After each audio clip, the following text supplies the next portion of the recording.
না করে থাকেন, ধমকে কিংবা চমকে তৃণমূল কংগ্রেসকে দমন করা যায়। আগামী দিনে 24 লোকসভা নির্বাচনে মেরুগঞ্জের মাটিতে প্রত্যেকটা আসনে তৃণমূল কংগ্রেসের জয়ের ধ্বজাটাকে উঠতে আমরা প্রমাণ করে দিতে চাই। ধমকে চমকে তৃণমূল কংগ্রেসকে দমন করে যায়। অনেক ধমকানি, অনেক চমকানি তৃণমূল কংগ্রেসের বিরুদ্ধে কুলতলের মাটিতে আপনারা দেখিয়েছেন।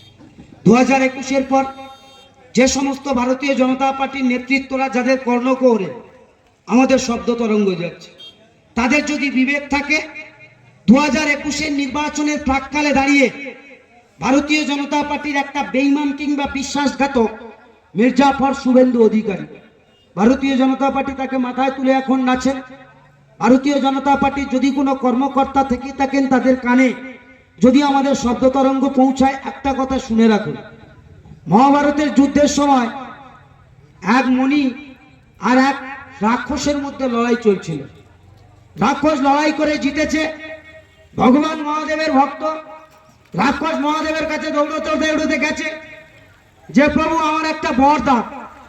ভগবান মহাদেব বলছে তুই রাক্ষস লোক, তোর আবার কি বর দেবো? বলে প্রভু আমার অমর করে দাও।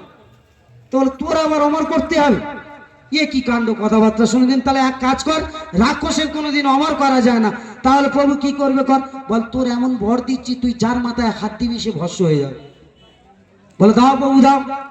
ভগবান মহাদেব তো তার মাথায় হস্তক্ষেপ দিয়ে বলে দিল, যা তোকে বর দিলাম, তুই তাহলে মোটামুটি যার মাথায় হাত দিবি সে ভস্ম হয়ে যাবে।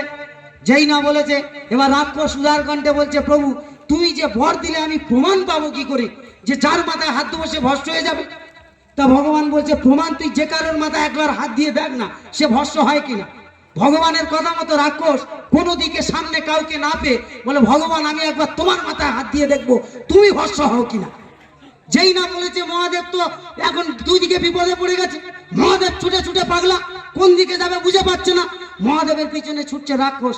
যেই না বলেছে খানিকটা দূরে হাঁপাতে হাঁপাতে গিয়ে মহাদেব এখন শান্ত মনে বলছে দেখ বাবা তুই একটু ধৈর্য ধর, তোর একটা কথা বলি, তুই আমার পিছনে কেন ছুটছিস, তুই একবার নিজের মাথায় হাত দিয়ে দেখ, দেখবি প্রমাণ পেয়ে যাবি।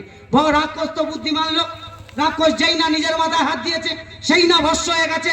ঠিক একইভাবে নির্বাচনের প্রাক্কালে দাঁড়িয়ে আমরা তৃণমূল কংগ্রেস করি প্রমাণ মিলিয়ে নেবেন 2024-এর এই পশ্চিম বাংলার মাটিতে যখন ভারতীয় জনতা পার্টির জামানত বাজেয়াপ্ত হয়ে যাবে, ভারতীয় জনতা পার্টি শুভেন্দু অধিকারীকে ওই রাক্ষসের মতো ওর গর্তে পুঁতে দিয়ে পশ্চিম বাংলা থেকে ওকে বিতাড়িত করবে। তারপরে এই জয় শ্রীরাম বলা ধ্বনিগুলো এই সমস্ত হনুমানের বাচ্চাগুলোর বিবেক চেতনা মনুষ্যত্বে আঘাত লাগবে।